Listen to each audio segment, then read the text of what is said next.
চহলৰ পত্নীক বিহু শিকালে অসম সন্তান ৰিয়ান পৰাগে। বাপতি সাহোন বিহুটিক লৈ অসমীয়াৰ যেন উৎসাহৰ অন্ত নাই। বিশ্বৰ যি প্ৰান্ততেই নাথাকক কিয় বিহু বুলিলেই যেন নাচি উঠে দেহ প্ৰাণ। ইণ্ডিয়ান প্ৰিমিয়াৰ লীগত ব্যস্ত অসম সন্তান ৰিয়ান পৰাগৰো বিহুৰ সময়ত একেই অৱস্থা।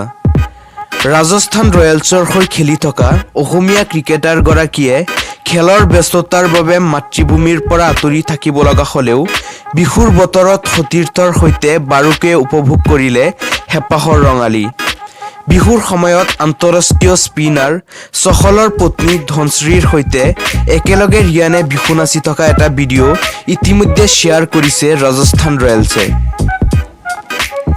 উল্লেখ্য যে ক্ৰিকেটাৰ চহলৰ পত্নী ধনশ্ৰী নৃত্যশিল্পী হিচাপে সুপৰিচিত। আনহাতে ৰিয়ান পৰাগেও প্ৰায়ে খেলপথাৰৰ বাহিৰে ভিতৰে বিহু নাচি অসমীয়াৰ স্বাভিমানক উজ্বলাই আহিছে। Hi guys, Riyan here and Dhanshree is in the bubble now and we all know she's an amazing dancer. But today is Bihu and I've got something for her. तू कहाँ चली ओ मसक गली गा तेरी गली तेरी